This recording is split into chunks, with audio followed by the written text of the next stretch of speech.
thinks he's funny. We think cops are funny.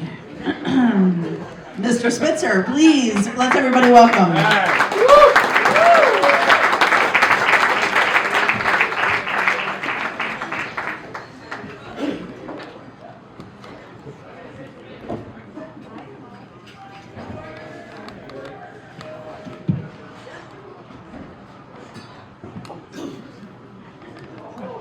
Thanks, everybody.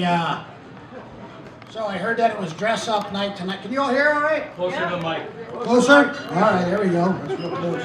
So it was dress-up night tonight, so I figured I'd come as the brawny guy with the paper towels. Leonard got all fixed up. So I had a dentist appointment today, and every time I go into the dentist, my wife says, hey, you know, Big Ann, she's Big Ann, she's been putting up with me since 2009. Your hand there. So she always says, hey, if you're going to get your teeth cleaned, she says, don't forget, take some toothpaste, toothbrush, your dental floss, and Listerine with you to work so that before you go, you can get all cleaned up. And I'm like, I brush my teeth every morning at 7 a.m. and that'll get me through the whole day. She's like, no, you got to do this. And I'm like, that's like washing your car before you take it in to get detailed. You know what I'm saying? I mean, like, I'm going in for a cleaning and a checkup. Why would I want to clean it before I go in? Doesn't make any sense. But anyway, I'm at the dentist office, and here's my problem. Like, at the dentist office, my tongue is out of control. I have got no control whatsoever of my tongue.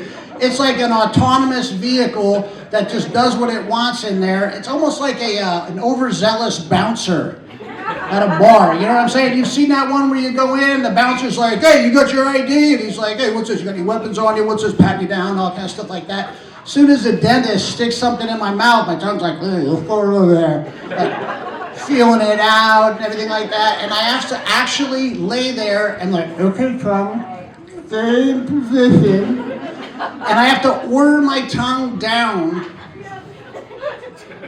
It's always like feeling around in there and whatnot. Anyway, I don't know if does anybody else have that problem? There's some people out there that got the same problem. All right. You got that same problem? I was thinking about maybe getting that thing that your dog catchers use to catch a dog, and just keep your damn tongue down while you're getting. And anyway, I've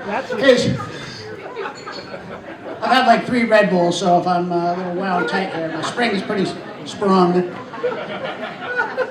Is anybody watching that latest show out?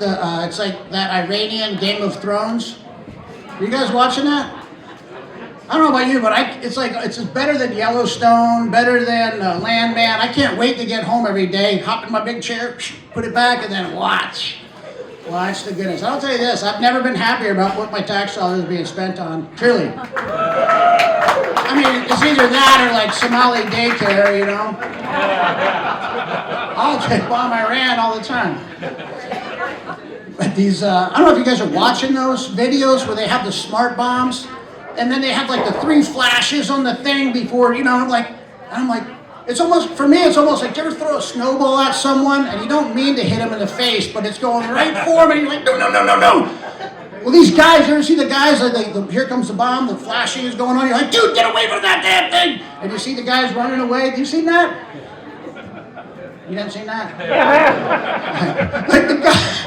I saw this guy the other day, he's like driving a pickup truck with a giant drone in the back of his pickup truck, hauling ass down the road. I'm just thinking to myself, he probably has a buddy like Campo who put that damn thing in the back there, a big paper mache drone in the back of his pickup truck. Holy shit. Anyway. They said during the Biden administration, our border was so porous that we had to worry about these sleeper cells that had snuck in. You don't got to worry about them sleeper cells. Here's why. Imagine this. You come from Iran, and they tell you, listen, Ahmad, Johnny Jihad, whoever, I want you to I want you to infiltrate the United States, okay? I want you to get deeply embedded, and then we're going to give you a message when to strike. Now, you can imagine these guys. I mean, if I was an Iranian sleeper cell, I would be going to Vegas every weekend, snorting coke, hanging out with hookers, going to strip joints. I'd have a monster truck. I'd be listening to Metallica, just jamming. And then all of a sudden, here comes the war. You get the phone call. Ahmed, my friend, the time has come to get the great Satan. And I'd be like, I think I need some more time to get fully embedded. I'm still working on my cover. Ahmed, listen, it is time is now. You must strike at the great Satan. I'm like, you know that thing about the 72 virgins? Can I get that in writing? Yeah! Yeah. So I don't want to go on and on. I want to kind of cut this short, keep it short and sweet. But so I'm going to give you an option. You got an option. Do you want to hear the story about it's called the Shut the Fuck Up Loophole Law, or how I got promoted in the Marine Corps for stabbing somebody? What's it going to be? Marine Corps. Okay, so how about this? If you want the Shut the Fuck Up Loophole Law, clap right now. Okay, if you want the story about how I got promoted in the Marine Corps for stabbing a dude, clap right now. You're missing a good one with that Shut the Fuck Up Loophole, but anyway. So check this out. I'm at boot camp, Parris Island, in the Marine Corps, and when you go into the chow hall, as you go into the chow line, if you talk in the chow line, the whole platoon has to get out. Well, morning chow, somebody was running their soup cooler, and drill instructor pulled us out of the chow line, so I didn't get breakfast. Same thing happened at lunch.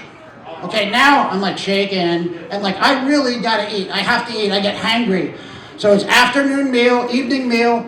We're going through the chow line, and you got 20 minutes to get the whole platoon through there, so we go through. I get it. I get all this French fries, and I got chicken breasts, and I'm going through, sit down. As soon as I sit down, I go to get something to drink. I come back. The dude across from me is from a different platoon. I was in 2080. He was in 2081. I see this guy reach across, grabs my chicken breast, and just starts eating it with his hand. So, like any good Marine, I took my fork, and I was just like, I can't say, I just lost my mind. I absolutely went berserk, and I just jumped across his table, stabbed him in his forearm, and then get him in the headlock, and punching him in the head, punching this guy in the head. Before you know it, 2080 and 2081 were in an all-out brawl. 2 platoons of 80 recruits fighting, knocked down, dragged out in the chow hall. Drill instructors are flying around, grabbing recruits, pulling them apart. I got this guy on the ground, and I'm punching him in the face, and I looked over, and there's my chicken breast, and I was like, I kept him in a headlock, and I beat my chicken breast. So anyway, when they finally break all this up, and all the drill instructors from everywhere come, all across the place, and they're pulling them out, and they're like, you're going to the brig, Spitzer, you started this, you're going to the brig, da-da-da. We get back to the squad bay, and the senior drill instructor, he's sitting there, and he's like the Don. You know what I'm saying? He's like the mafia Don. He controls everything. So the drill instructors come back. They go in there. Man, call the MPs. He's going to the brig. He screwed up and started this big fight at the chow hall. So senior drill instructor calls me in. He's like, Spitzer, what the hell is this all about? What happened? I told him the story. I missed breakfast. I didn't get my lunch. Then this retard from 2081 steals my chicken breast. And I didn't know what to do, so I stabbed him in the arm and then get him in the headlock, punch him in the face, and all this kind of stuff like that. He goes, did he eat? And I'm like, yeah, well, I got one, a little bit. And he's like, this is the Marine Corps. This is not like prison here. And I'm like, yes, sir, I know. And he says, he calls for the guide. Now, the guide, any Marines in here? How many people are Marines? Damn. I can tell you anything. You gotta believe me. Anyway. This guy, we got this big black guy, his name Benson. He's like this tall. He's like, Benson! He's the guy. He's like the senior recruit of all. He calls Benson in.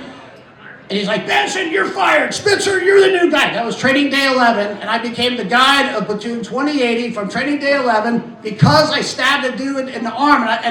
The senior drill instructor looked at me and said, I was like, you're promoting me after I stabbed somebody? He goes, that's exactly what we do. I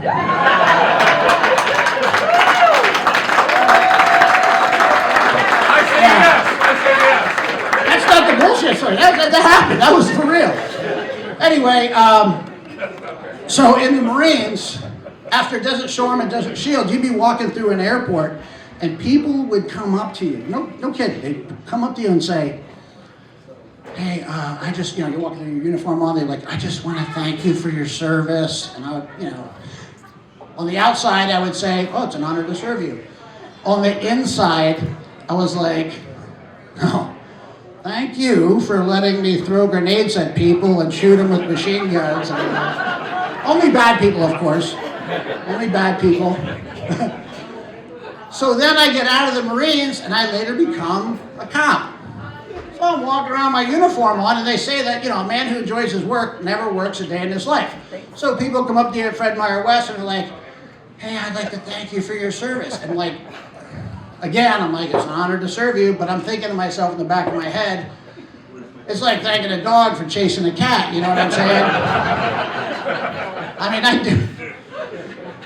We get paid to drive fast, shoot guns, and put sex offenders, murderers, and rapists in jail. I mean, that's profit.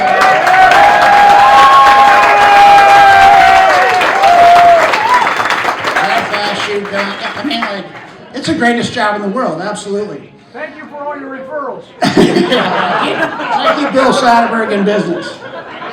So, all right. I'll make this one quick before I do my bullshit story. You want to hear about how I got Down syndrome when I was 10, or how many people I saved with CPR? Down syndrome. The Down syndrome? All right, check this out. I'm 10 years old. I'm at the community pool, and out of nowhere, this guy just grabs me from behind in a headlock, and he's holding me underwater, and I'm like, I am drowning. I didn't even have a breath of air, and I'm underwater, and I'm fighting for my life. But this was like man strength. You know what I'm talking about? I'm 10 years old. I couldn't even resist. I'm like, pull as hard as I could. I'm trying to get my mouth up. Big hands, I'm fighting for my life, and I'm feeling like this chest hair on my face and this big arm hair on my neck, and I can't even get up. I can't get a breath. So finally, I bit this forearm as hard as I could. I bit the arm like a wild animal, and I heard this scream, wah! And this guy, he was a grown man, and he had Down syndrome, okay? And his arm was bleeding. I don't know if I got an artery or what, but it was bleeding. And there was like a little flap of meat that was like flopping around. I mean, I really leaned into it. And I got up there, and I got some breath, and I got away from this guy as quick as I could. Well, this guy's family came after my family, my dad, and wanted us to pay his medical stuff. And my dad told me, he had me believing for like about a month that I caught Down syndrome.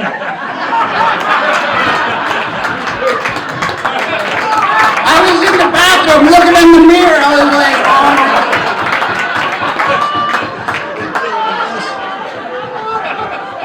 Yeah. Like in that movie where the dog bit and he gets rabies, Anyway. That's true. Anyway. All right, you want to hear my bullshit story? Yeah. All right, here we go.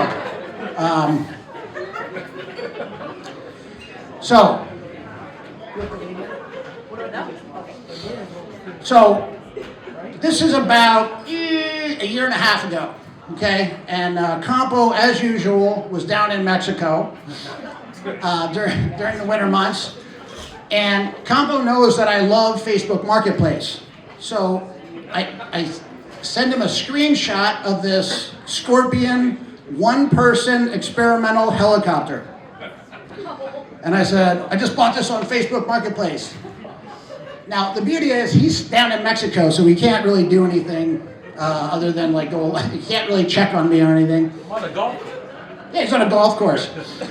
And I know that he can't help but to call, or he's got to get involved in this, you know. So I'm like, check out this one man's experimental helicopter I bought. So Campo, I know I'm waiting for the call from Campo because I know he's going to call about this. And I'm out in the man cave, and I got my big, like the big speaker set up, and I got a big fan set up in the background, so it's making a lot of background noise. And I'm ready for him to go. I got two phones, so I got my work phone here, and he calls me on the work phone, and I got my personal phone here for sound effects. So he calls me up, and I answer the phone.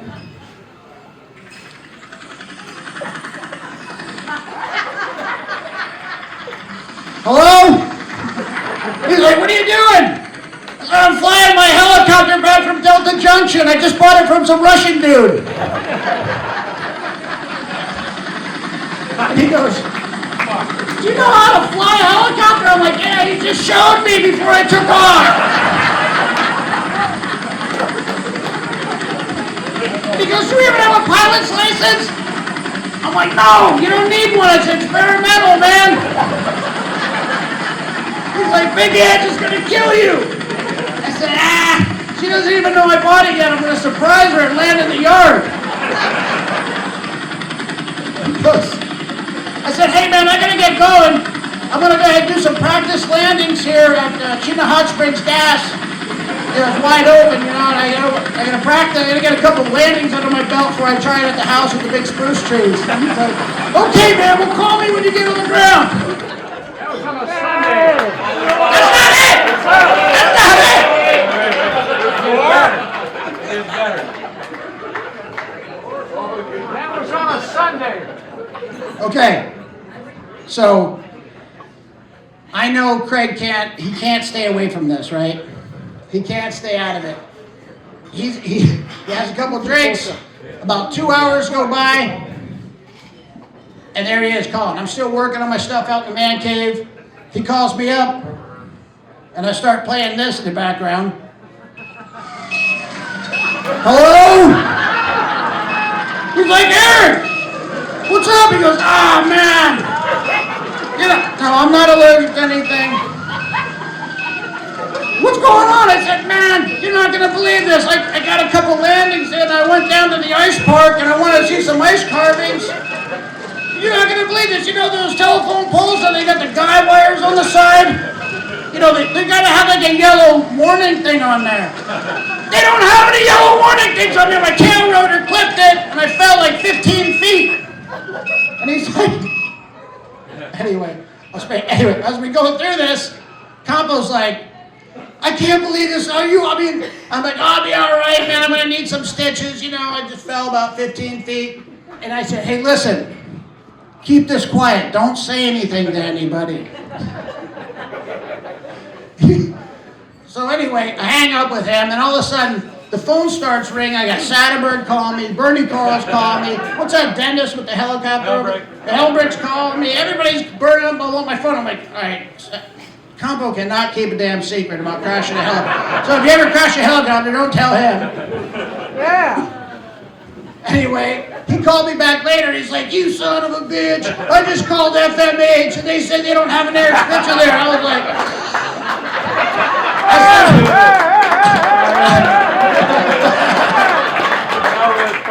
Of all the pranksters in town, I pranked Craig Campo.